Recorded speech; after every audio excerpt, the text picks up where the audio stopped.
인자가 온 것은 섬김을 받으려 함이 아니라 도리어 섬기려 하고 자기 목숨을 많은 사람의 대속물로 주려 하느니라.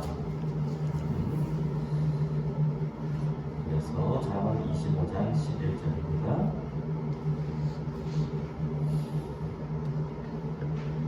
경우에 합당한 말은 아구색인 은쟁간에 금사과이라.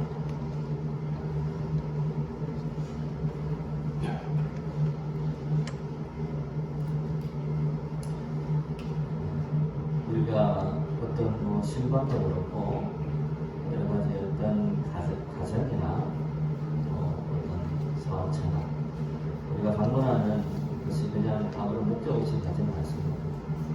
어떤 목적을 가지고 방문하게 되죠. 예수님도 이 땅에 오신 목적이 있으십니다. 예수님은 이 땅에 오신 목적, 예수님 왜 이 땅에 오셨는가? 그 예수님께서 오신 목적, 예수님 이 땅에 방문하신 목적, 이 땅에 오신 목적이 선명하게 보여주신 말씀으로 오늘 마가복음 10장 45절이지. 인자는 예수님을 가르칩니다. 인자가 온 것은 섬김을 받으려 함이 아니라 도리어 섬기려 하고 자기 목숨을 많은 사람의 대선물로 주려 하고. 그래서 인자가 오신 것은, 예수 그리스도께서 이 땅에 오신 목적은 이유는 섬기러 오셨다. 섬김을 받으러 오신 것이 아니에요. 33년 짧은 생에 예수님은 섬기러 오셨습니다. 그 예수님의 섬김의 절정은 십자가였습니다. 크라이막스였습니다. 그래서 우리는 십자가를 바라보면서 섬기러 오신 예수님을 만날 수 있습니다. 그리고 이 땅에 오신 섬기러 오신 예수님께서는 교회의 머리가 되십니다. 오늘 말씀 우리가 다 같이 읽지는 않았지만 이 배경은 예수님께서 이제 순환예고를 하셨어요. 공생의 기간 동안 순환예고를 3번 하시는데 한 번, 2번, 3번 마지막 번 이 순환예고를 하시자마자 이 제자들이 예수님께 요구를 하지요. 35절 마가복음 10장 35절에 보면 세베대 아들 야고보와 요한이 요구를 하시고 선생님이여 무엇이든지 우리가 구하는 바 우리에게 주시기를 원합니다. 그러니까 예수님 말씀하신 너에게 무엇을 주기를 원하느냐. 40절째 이렇게 말씀하시죠. 주의 영광에 우리를 하나님 주의 우편에 하나님 주 앞에 함께 하여 주옵소서. 제자들은 이제까지도 아직 동상이몽해요. 같은 침상에 누워 있지만 다른 꿈을 꾸는 그런 형국이죠. 예수님은 십자가로 계속해서 십자가를 지시는 고난의 길을 말씀하십니다. 그 길을 그 예수님의 모습을 말씀하십니다. 제자들은 뭔가 이 정치 나라를 구하는 힘 있는 권력자로서 예수님을 자꾸 생각합니다. 그래서 예수님이 그 권력을 쟁취하시고 가장 좋은 사람 이 높은 왕이 되 세상의 왕이 되면 힘으로 왕이 되면은 자기들이 한 자리를 차지할 수 있을 것 같은 그런 야망을 제자들은 가지고 있었던 것입니다.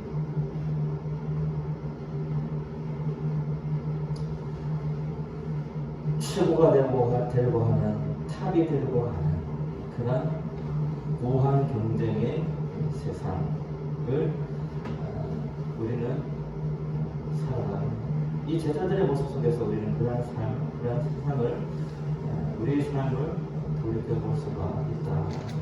으뜸이 되려고 하는 섬기는 사람과는 대조적인 그런 모습을 제자들은 보여주고 있는 것입니다.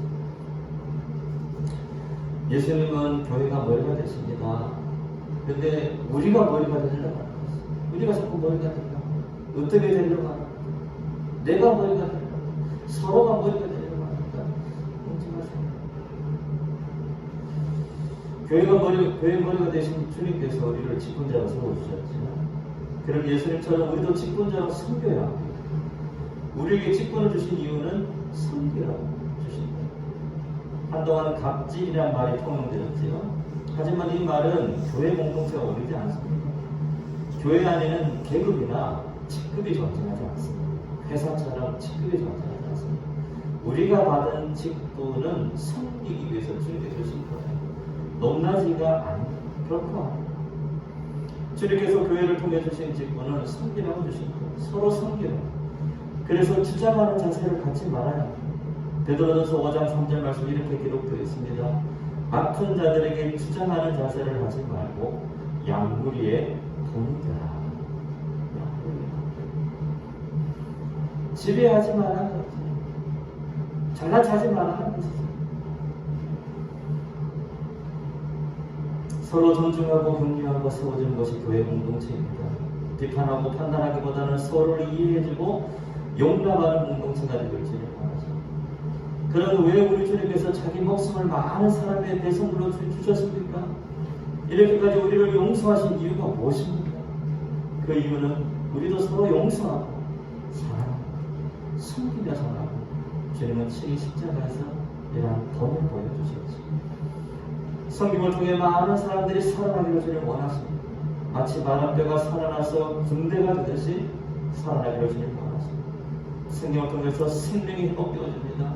죽었던 것이 되살아납니다. 생기가 돋아납니다. 그러므로 이왕이면 우리의 표정과 언어에서 누군가를 살리는 말과 표정이 되기를 주님 원하죠. 그 대표적인 것이 바로 환한 모습과 따뜻한 모습입니다. 교회는 결코 어두운 곳이 아닙니다. 밝고 따뜻한 곳이 되어야 합니다. 누군가를 만났을 때 밝고 따뜻하면 힘이 되는 그 만남이 되기를 주님 원하시죠. 그렇게 하라고 주님은 우리를 섬김의 자리에 세워주셨습니다. 섬김은 아래로 가는 것입니다. 죽기까지 복종하는 거예요. 이러한 모습들로 인해서 교회는 살아납니다. 결국 섬김은 자기 희생이죠. 자기 자신이 희생하면서 누구를 원망하지 않습니다. 생색내지 않습니다. 비교하지 않습니다. 우리의 비교 대상은 단 한 분뿐이십니다. 그분은 바로 예수 그리스도이십니다. 이후 교회도 아니고 이후 가정도 아니고 다른 어떤 친구들도 아닙니다. 우리의 영원한 비교의 대상은 예수님이십니다. 예수님 바라보면 되는 것이죠. 예수님과 우리 자신을 비교하면 불편할 것이 없어집니다. 원망할 것도 없어집니다. 감사하게 나오죠. 그분을 닮아가게 됩니다. 성길의 표모에 대신 예수님을 닮아가게 됩니다. 그래서 나는 전부 예수로 살아가는 가정과 교회가 되어지는 것이죠.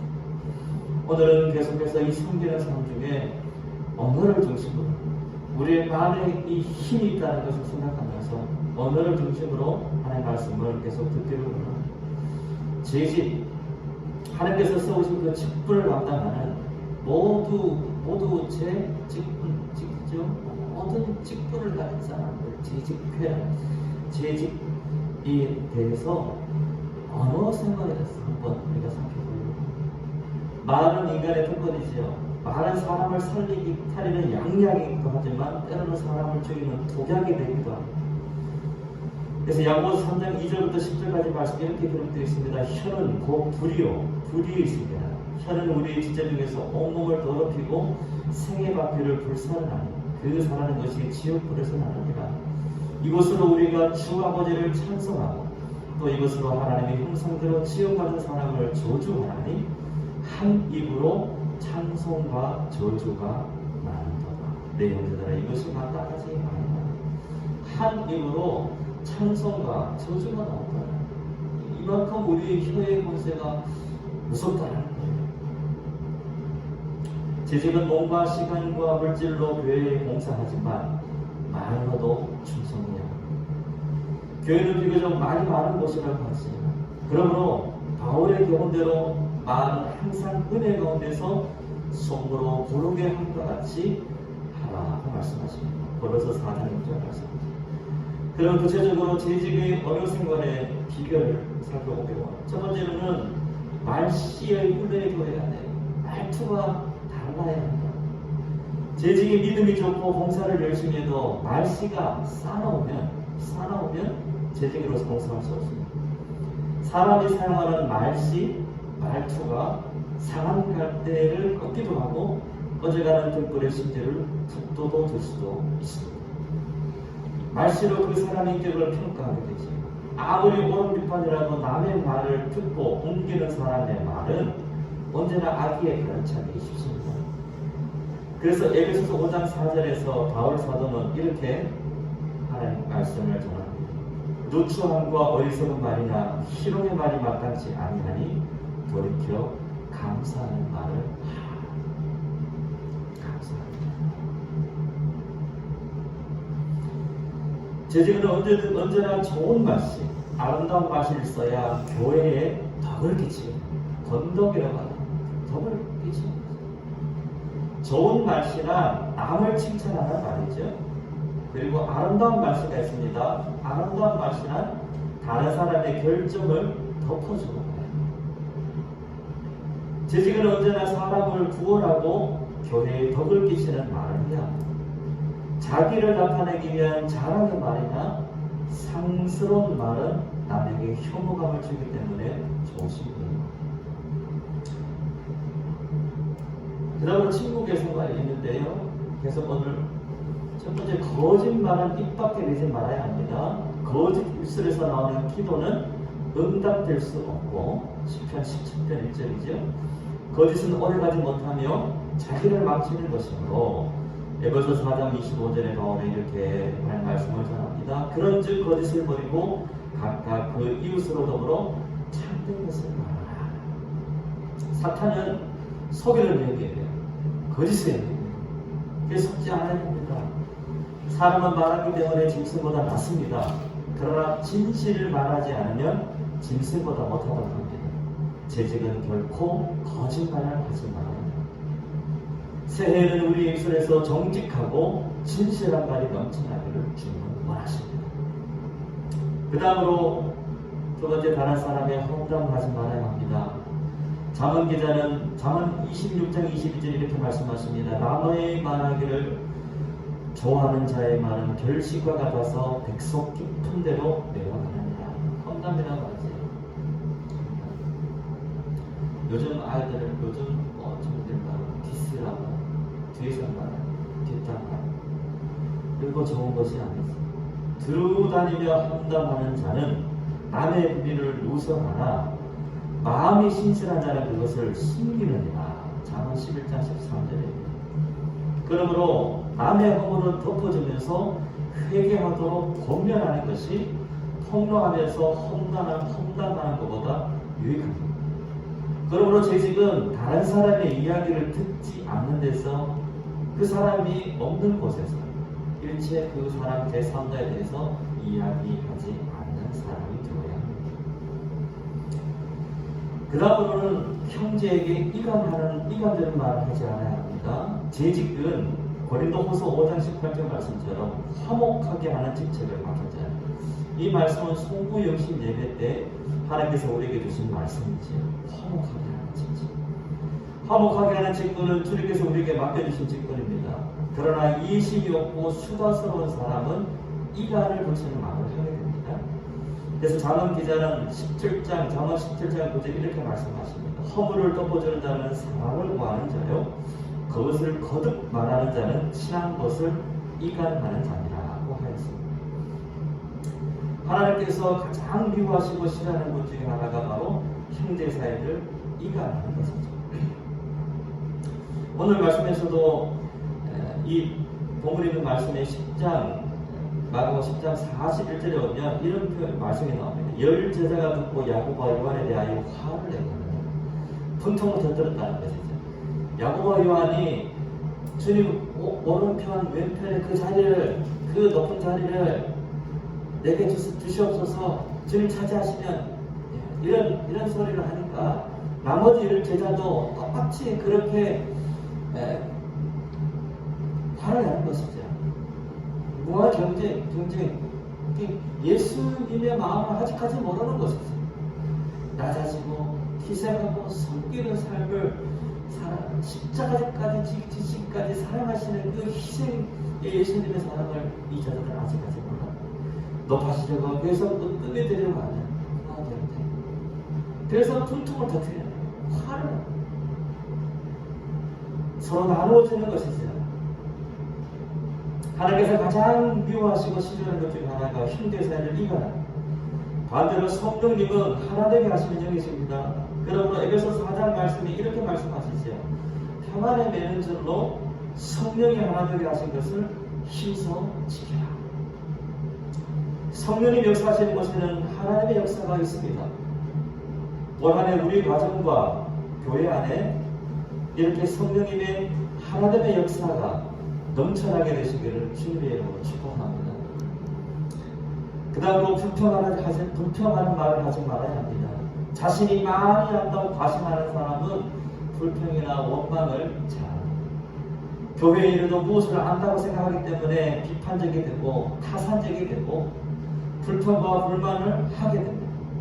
이러한 모습은 교만한 모습이에요. 주님은 겸손한 사람을 들어 사용하십니다. 주님은 겸손한 자를 통해서 일하십니다. 주님은 겸손한 사람을 기뻐하십니다. 교회 일에 불평하고 원망하려면 끝이 없어요. 그러나 상대방을 이해하고 주의 뜻을 순종하면 불평하지 않게 됩니다. 바울은 고린도후서 11장 1절에서 이렇게 말씀하죠. 나의 좀 어리석은 것을 용납하라. 대사도 바울. 그가 가말리엘 문화에서 그렇게 하는 것을 배웠고, 그가 율법에도 능통했고, 그러니까 그가 갖춘 것, 세상적으로 갖춘 것이 얼마나 화려했지만 그것을 다 배설하고 찌꺼기같이 여겼죠. 그리고 많은 사람 앞에 그 많은 수많은 게 그가 손수건만 이렇게 지나가도 한 병자들이 남자 자칫하면 그가 교만해질 수 있는 그 대사도가 이렇게 겸손하게 표현했다는 거예요. 나의 좀 어리석은 것을 용납하십시오. 서로 이해하고 노력하면 불평을 해소될 수 있습니다. 주의 백성으로 우리는 서로 이해하는 차원을 넘어 용납하는 삶을 살아가는 주님하십니다. 이해는 머리로까지 하는데 이해는 그렇구나. 그러나 주님께서 원하시는 것이 무엇입니까? 이 머리에서 가슴으로 내려가는 용납의 삶을 주님은 원하신다. 가슴으로 느껴질 수 있는, 가슴으로 느껴질 수 있는, 품어줄 수 있는, 용납할 수 있는, 이것이 바로 십자가의 사랑을 닮아가려고 하는 예수님을 닮아가려고 하는 제자들의 모습이지. 주님의 궁전하심으로 사랑을 주님 원하십니다. 바다에서 십자가에 달려 돌아가셨다가 부활하신 주님의 은혜와 사랑을 기억하면서 우리도 긍휼함으로 섬기는 삶을 살아갈 주님 원하십니다. 불평은 하나님을 노엽게 하고 자신을 망치는 결과를 가져옵니다. 그러므로 야고보서는 야고보 5장 9절에 이렇게 말씀하십니다. 형제들아 서로 원망하지 마라. 그리하여야 심판을 면하리라. 보라 심판자가 문 밖에 서 계시느니라. 말씀하십니다. 그 다음으로 예와 아니오의 순간인데요. 마태복음 5장 37절 말씀해 보시면 너희 말은 옳다 아니라 하라. 이에서 지나는 것은 악으로 쫓아가느니라. 그러니까 옳은 것은 옳다 말하고 잘못된 것은 잘못되었다고 말할 수 있는 재직이 되어야 한다는 것입니다. 재직은 교회의 발전과 성장을 위해 옳고 그른 걸 바르게 판단하고 말해요.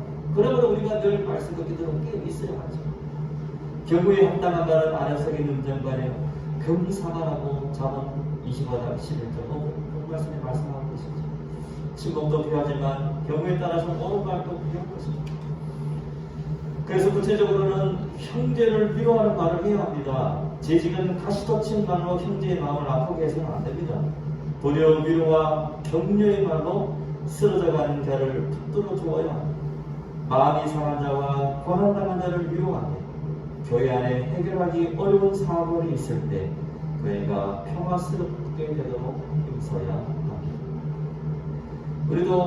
우리에게도 이제 110주년, 내년에 110주년을 맞이하게 되는데 교회가 6.25 또 전쟁 시기도 있었고 1911년부터 시작되었으면 일제 강점기도 다 거쳤을 텐데 우리 복개나 여러 가지 어려운 우리의 경제개발 그런 모든 것을 거쳤을 텐데 그 중에 정말 우리 교회가 부흥하고 정말 그렇게 잘 예비하고 쓰임 맞았을 그 상황은 분명히 보지 않아도 그때는 화목했을 때였습니다.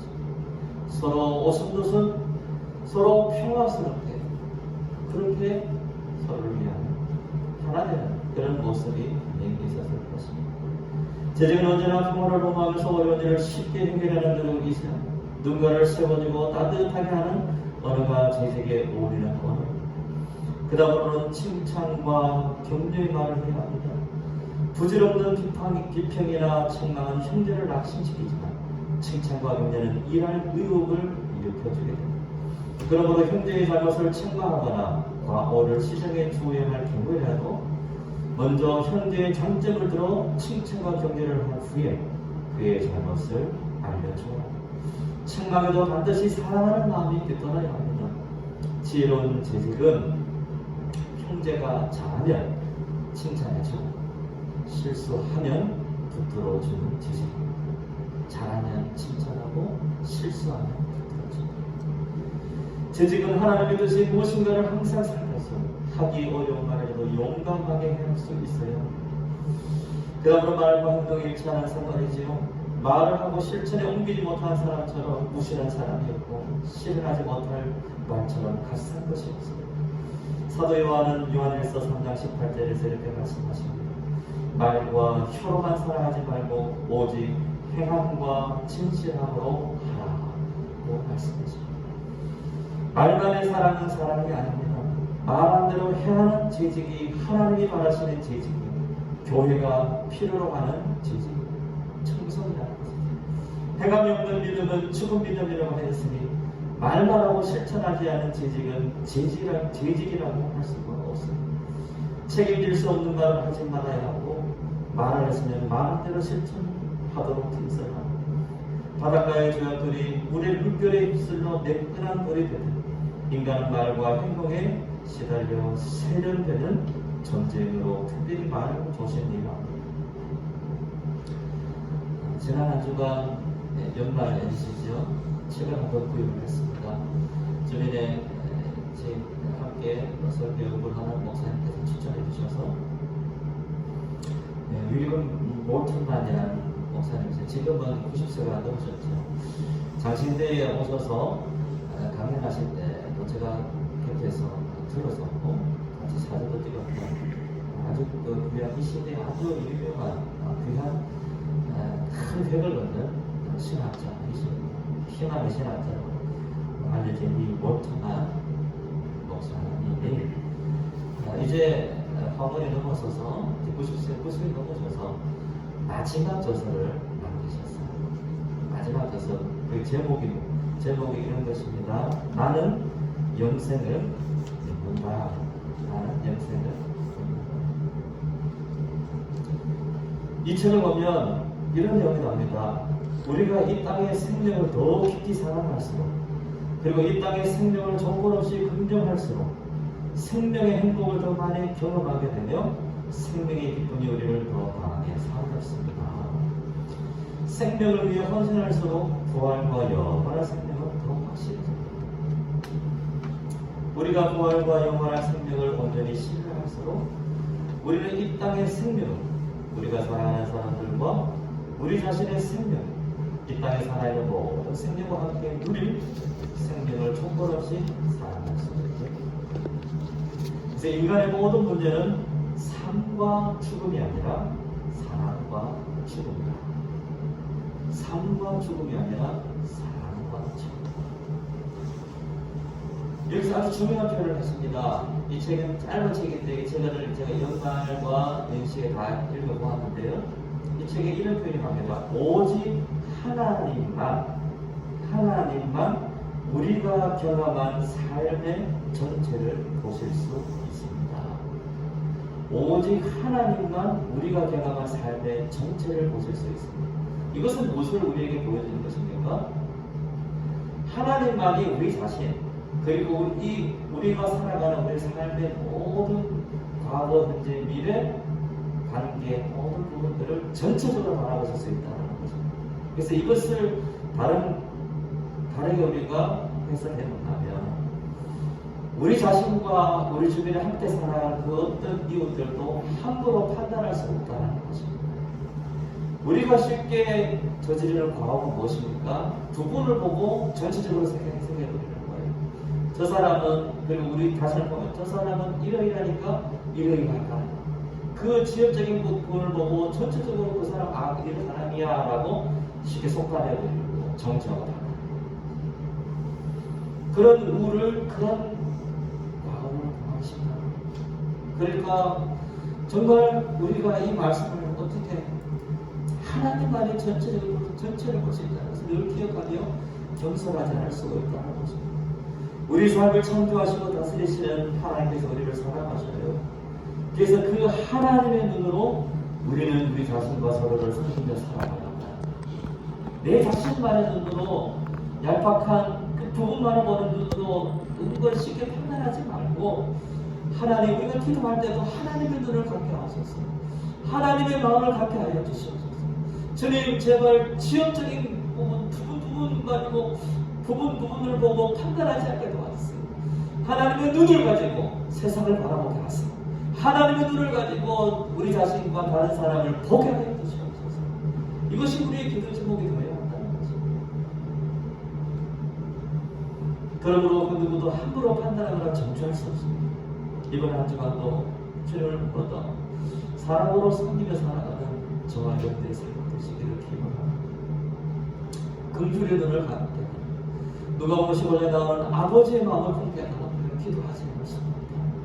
제 자신도 마찬가지죠. 제 자신과 주님 함께 더불어 관계를 두고 살아가고 쉽게 판단하기도 하고 그렇게 실망합니다.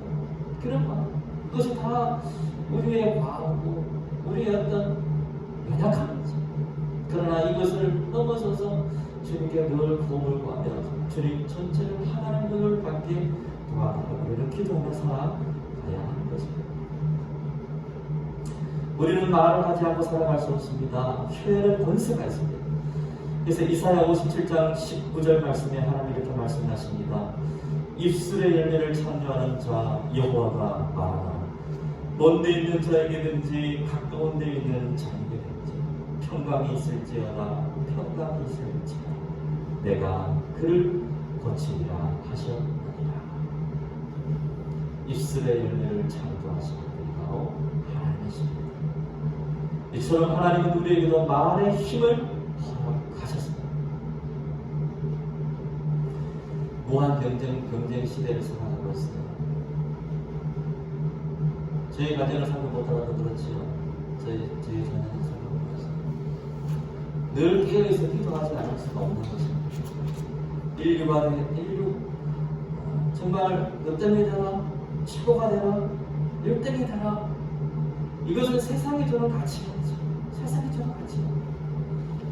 앞서가고 1등이 되고 최고가 되나 물론 정부가 되고 그런 것도 좋지만 그것만이 목적이 되어서는 안 된다는 것이죠.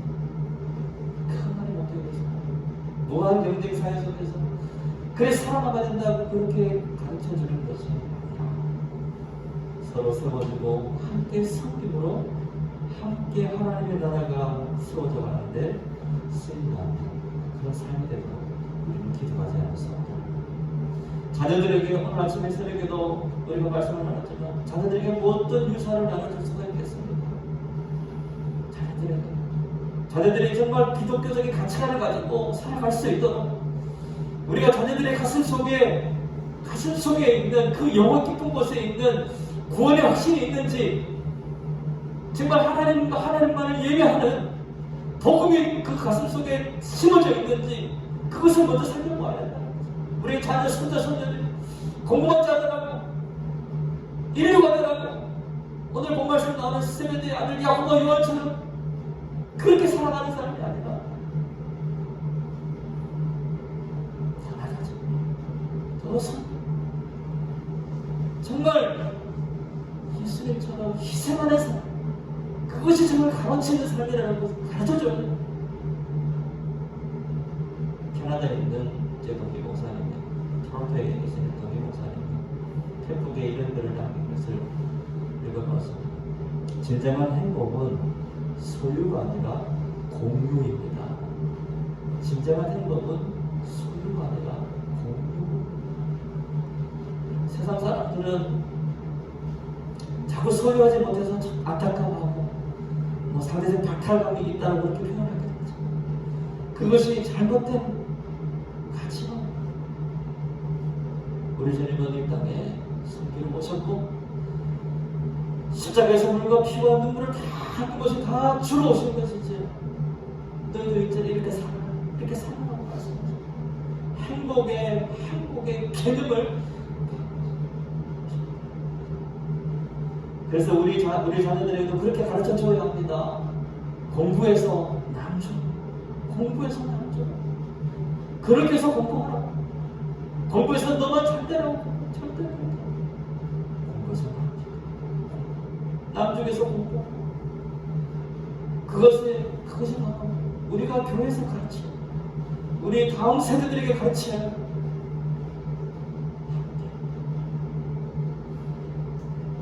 우리 주님 이 땅에 섬기러 오셨습니다.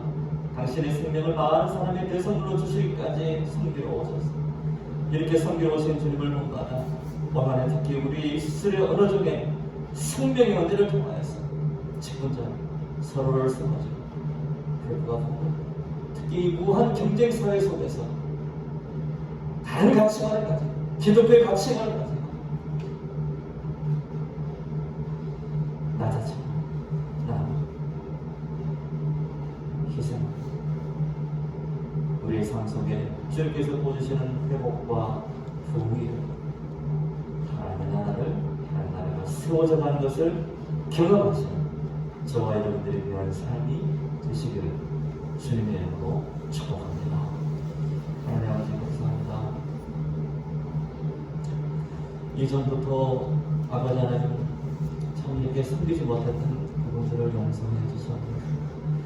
세상의 시비에 편성해서 하나님 아버지 잘 나가는 인류가 되려가 1등이 되려가 으뜸이 되려가 가시려가 무한경쟁사회 속에서 그것을 붙이고 하나님 아버지 무엇을 위해서 공부해야 되는지 무엇을 위해서 실력을 갖고 달아야 되는지 그것을 망각하는 채 그렇게 자녀들 때로는 그렇게 있음을 하나님 아버지 주님 용서해 주시고 하나님 아버지 교회가 크리스찬의 가정이 하나님 다르게 세워지게 해서 도와주옵소서. 세상의 가치관을 따라가는 것이 아니라 세속에 물든 그런 삶을 살아가는 것이 아니라 세속화되는 삶, 아버지 세상 속에 하나님 아버지 인자가 것은 성경을 받아야 합니다. 자기가 섬기려 하고 자기 목숨을 많은 사람의 대선물로 주림함이라 말씀하신 주님 말씀 기억합니다. 하나님 아버지 더 낮아지 특별히 우리 이스라엘 언어를 통하여서 하나님 아버지 누군가를 지배하려고 무시하고 정죄하고 판단하는 이스라엘 언어가 아직 용서하고 세워지는